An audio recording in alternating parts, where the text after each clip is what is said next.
Sou pedagoga na Escola Municipal Maria Lourdes Nunes Coelho. E, diante, né, das exposições que foram colocadas aqui, eu anotei 5 desafios que fazem parte da minha realidade na escola onde eu atuo como coordenadora. O primeiro desafio que eu coloquei foi a questão de romper com a concepção, né, de currículo que está enraizado aí, né, para muitos professores, né, aquele currículo engessado, aquele currículo pronto, que não permite flexibilização. Segundo desafio, eu coloquei a questão de enxergar os desafios como obstáculos.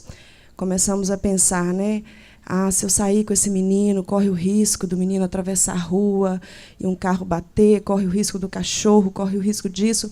E a gente começa a enxergar isso como obstáculos, né, intransponíveis, e isso acaba desanimando o professor de sair com o aluno, né, para conhecer o entorno. E os desafios eles precisam ser vistos não como impossibilidades, né, mas como desafios que precisam ser pensados e buscando soluções para esses desafios. A gente percebe que as grandes descobertas foram feitas diante de problemáticas que foram, né, encontradas e, né, não se parou ali, né, se buscou solução para esses desafios. O terceiro é não enxergar a escola como um único espaço educativo, né? A gente precisa tirar essa concepção também que está enraizada, né? Que nós herdamos isso. A escola, né, não é mais o único lugar que educa. Pelo contrário, né? A criança, quando chega na escola, ela já vem com uma bagagem enorme de conhecimento, de aprendizagem, e que não foi a escola que ensinou. Então, nós precisamos observar, né, essa questão aí de que a escola não é o único espaço que educa. E o último que eu coloquei é a questão da insegurança do professor. Eu tenho observado que o professor ele se sente inseguro, porque o espaço de sala de aula é um espaço que ele domina bem, né? Um espaço que ele consegue controlar em disciplina, um espaço que ele está familiarizado, ele sabe ali o que, né, prevê o que pode acontecer, e ele já tem soluções para o que pode acontecer. E se caso, né, ele não encontrar soluções, ele tem ali uma gama de profissionais, ele tem o monitor, ele tem o diretor, ele tem, né, que pode auxiliá-lo.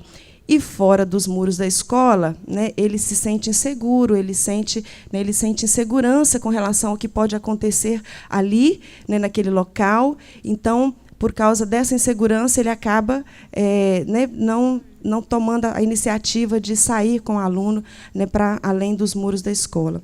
Então, esses são alguns dos desafios que eu observo na minha prática e que precisam, né, ser trabalhados, como a Letícia colocou, na formação, né, dos profissionais, e desde esse primeiro contato, né, que ele tem com a área da educação, ele precisa ser informado de que hoje a educação não é vista como era antigamente, que ele precisa entrar nessa realidade disposto, né, a enfrentar esse desafio. A escola não é o único lugar de atuação do professor, ele precisa aprender também a atuar como professor, como educador, fora da escola. Tem uma questão aí na fala da Paula, né, que me remete a algo que eu não canso de repetir, o quanto é rica essa parceria das escolas com o PIBID na formação dos nossos estudantes, para que esse sujeito já passe por uma formação com aquilo que a escola demanda. As demandas da escola hoje são outras. E a gente não pode fazer uma formação aqui desvinculada do que está acontecendo lá na escola e das necessidades e da realidade do que essa escola está vivenciando. Então, é muito importante mesmo olhar para essa formação, e é fantástico que essa formação já aconteça nessa parceria, que a escola nos dê, uso sempre essa expressão, o tom dessa formação, nos dê o que ela necessita para esse profissional que vai sair aqui do curso de graduação das licenciaturas. Uma outra questão para a gente pensar é que as crianças, os adolescentes que a gente está trabalhando nessas escolas, não são as mesmas crianças, os mesmos adolescentes que nós fomos, que nossos pais, né, e outras gerações. Então, não dá para a gente continuar trabalhando com a escola no mesmo formato. A gente precisa, né, pensar numa outra possibilidade de uma escola que realmente vai ensinar conteúdos, temas, vai problematizar questões que façam sentido para a vida do menino, que façam sentido para a vida da criança e do adolescente. Só voltando um pouquinho no que está na LDB, os objetivos da educação básica: preparar para o exercício da cidadania, o desenvolvimento pleno e, consequentemente, para o mundo do trabalho. E, a partir do momento que essa criança, esse adolescente, consegue fazer uma ponte entre o que ele está aprendendo na escola, seja lá dentro ou seja fora dos muros da escola, isso vai fazer sentido para a vida dele. E ele vai conseguir entender, como muitos de vocês já mencionaram aqui, o porquê da matemática, o porquê de escrever um texto bem, né? Qual o sentido das ciências, da história, da geografia. Isso tudo vai fazer muito mais relação com a vida dele, com a realidade dele. Então, como já foi mencionado, no sentido mesmo da gente parar para pensar no que é mais fácil, o que eu posso, para começar, né? Qual seria meu primeiro passo? Quem poderiam ser, né, os meus parceiros, sejam eles dentro dos muros da escola ou fora?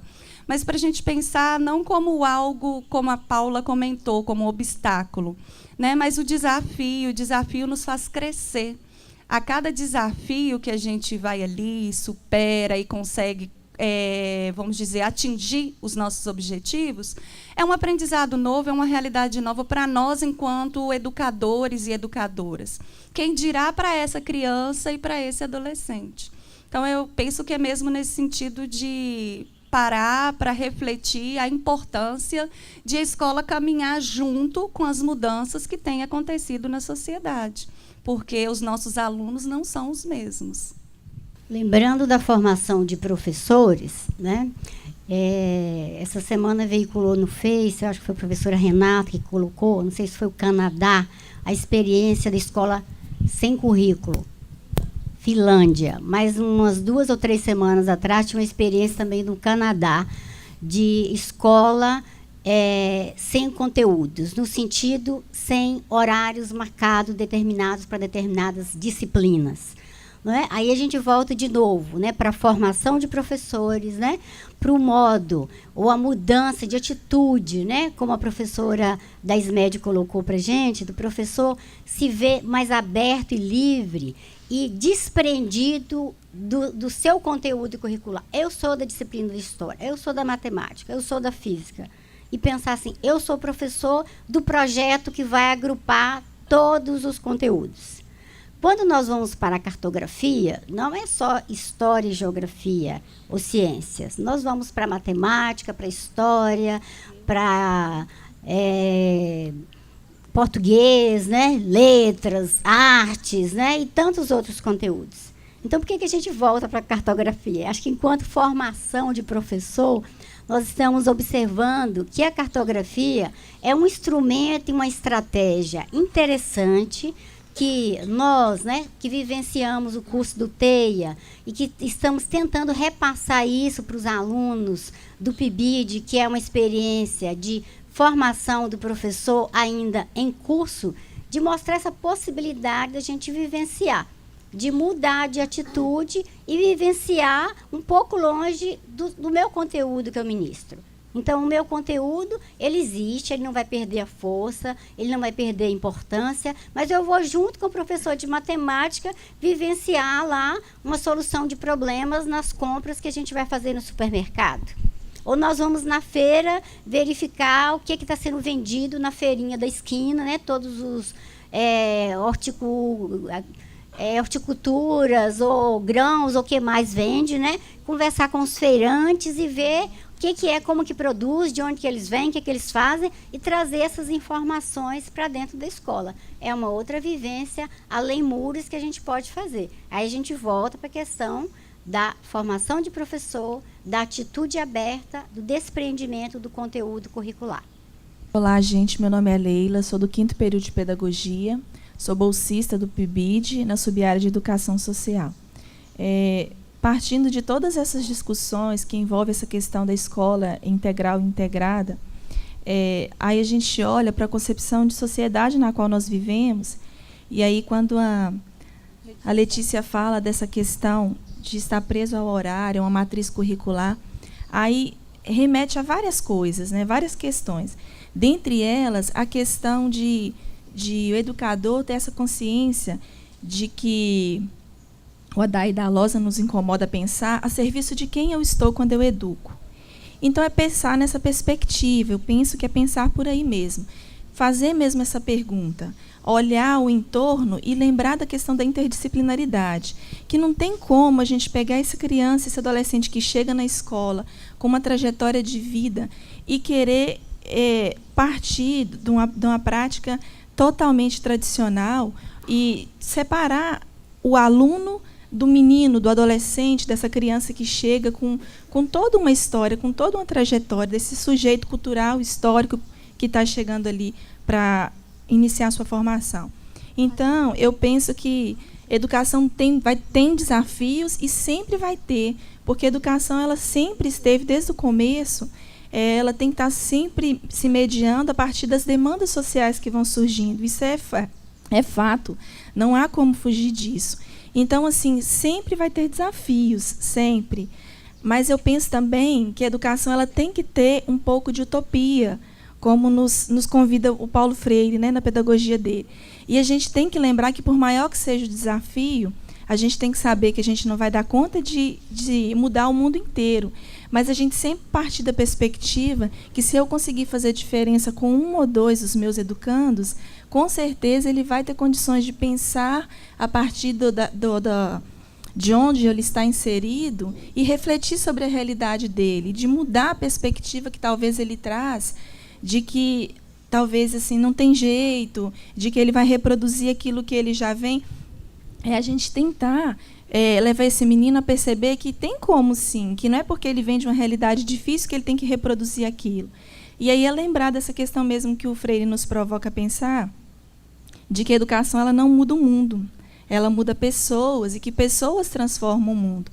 Eu penso assim, que todas as mudanças que já aconteceram na rede de ensino com esses 5 anos de educação foram muito positivas e ainda tem muita coisa para ser feita. E, com certeza, quanto mais a gente buscar, sempre vai ter demanda e sempre vai ter muita coisa para ser feita. Porque a sociedade está aí, os avanços, tanto na ciência, na tecnologia, elas não param. E a escola ela não tem como ficar presa a uma matriz curricular engessada, sem olhar o todo, sem valorizar esse entorno, essa comunidade, essa trajetória de vida, esse lugar. E eu acho que a cartografia é um ponto muito positivo, porque faz com que a gente saia, junto com essa criança, com esse adolescente, dos muros da escola e vá lá conhecer aquele ambiente, talvez inóspito, de onde ele está vindo. Então, propõe para o menino essa ideia de que a escola ela não faz essa disseminação daquilo que ele é, de onde ele vem, mas com a pessoa dele, com o sujeito que está ali para ser trabalhado, instruído, para poder talvez voltar lá e mudar aquela realidade. Olá, pessoal. Eu sou Sandra, coordenadora do curso de Pedagogia. Eu estava aqui ouvindo vocês e fazendo as transposições didáticas que a gente costuma fazer.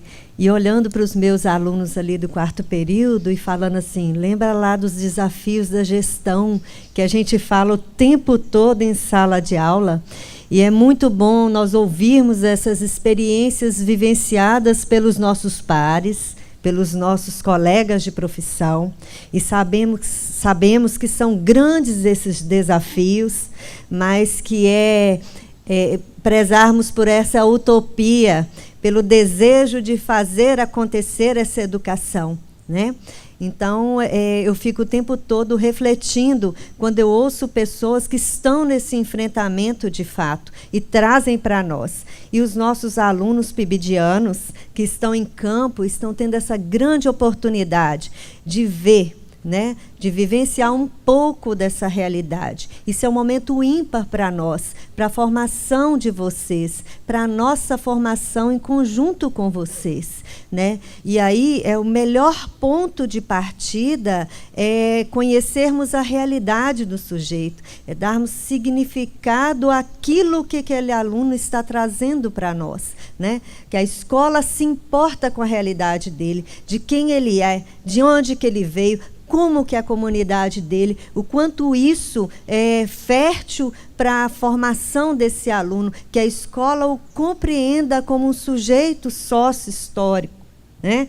Então, assim, esse programa ele tem muito a trazer contribuições positivas para nós, nesse sentido, dessa cartografia, de perceber o entorno da escola, de perceber esses sujeitos que já têm uma história, que já têm um conhecimento prévio de mundo, que tem muito para nos ensinar da história de vida deles, né? Então, fazer essa associação daquilo que o aluno traz, daquilo que é o mundo dele, isso vai surtir muito maiores e melhores resultados. Uma educação próxima da realidade dos sujeitos, porque não tem outra maneira de fazer educação desvinculado daquilo que é a nossa realidade. Então, esse momento, eu acredito que é um excelente momento para nós, para trazer essa reflexão aqui hoje.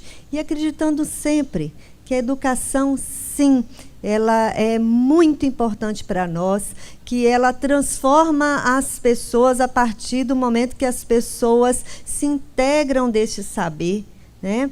Então, eu acredito que nós temos muito para aprendermos com esse programa, com essas discussões.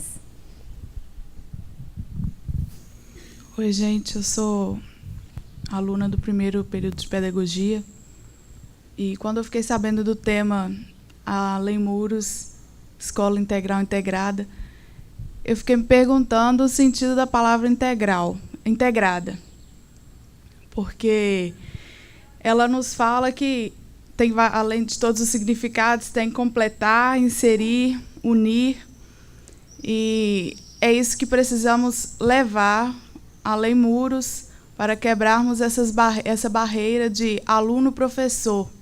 É literalmente sair do meio da escola e trazer, completando, pegando o fio da fala da Sandra, trazer a realidade do aluno, da criança, para dentro da escola, para que assim a escola se torne mais humana, para que não haja essa barreira, essa dificuldade que ele vê em estudar, por justamente ter essa barreira professor e aluno. Trazendo a realidade da criança para dentro da escola, ele começa a se sentir dentro da própria comunidade e assim podendo trabalhar com toda a realidade vivida por ele nessa comunidade. E a participação dos pais, amigos e família é importante devido à segurança que é passada para a criança pela formação, pelo crescimento que ela está tendo. É o que ela vai perceber que a escola não é apenas giz e fala, e sim é todo o derredor. Isso traz uma segurança para a criança durante a sua formação. É o Desafios Além Muros, é quebrar essa barreira que tem, que escola é apenas sala de aula. Tem, né, a gente usando bem a palavra desafio hoje, mas ela é realmente uma marca dessa discussão, e da gente pensar assim, sair de zona de conforto. Eu acho que tem essa expressão e ela traduz bem o que é o desafio colocado aos profissionais da escola hoje, né? Sair desse lugar que me dá segurança, como a Paula diz, né? O professor tem segurança na sala de aula e o espaço fora da sala de aula rompe com essa zona de conforto. Por outro lado, a Letícia traz a questão da alegria da criança fora da escola, pensando nesses outros espaços, se identificando na sua comunidade. E aí tem uma outra questão que, de certa forma, já surgiu aqui hoje, que é esse sentimento de pertencimento.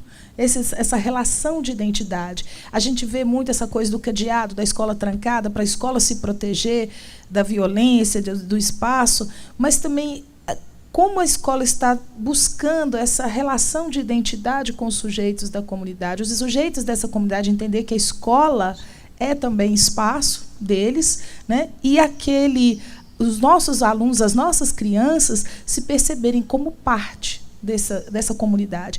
Hannah Arendt vai dizer, né? Eu só vou cuidar daquilo que eu amo.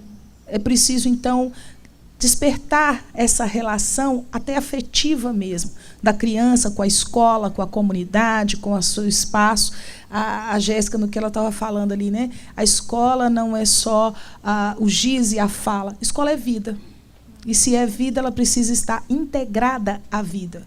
Então, a ideia de uma educação integrada começa dentro da própria escola, a integração entre as pessoas, entre professor e aluno, professor e pais. É difícil, é um desafio trazer os pais à escola, a Letícia colocou isso muito bem, mas integrar tudo isso. E algo que a Eliane colocou lá também, dizendo que às vezes a gente pensa coisas, né, mirabolantes, vamos viajar, vamos para outra cidade, vamos visitar um museu, não sei aonde, e ali do lado da escola nós temos as possibilidades que são muito ricas e que às vezes a gente não enxerga porque não olhou para o lado, né? Então é pensar que o desafio é colocado sim, mas não é intransponível, né? É possível ampliar os espaços da escola no seu próprio entorno, sobretudo trabalhando esse sentimento de pertencimento e de identidade. Aqui nós vamos encerrando a nossa conversa na roda de hoje, né? Mas o assunto não encerra aqui, com certeza.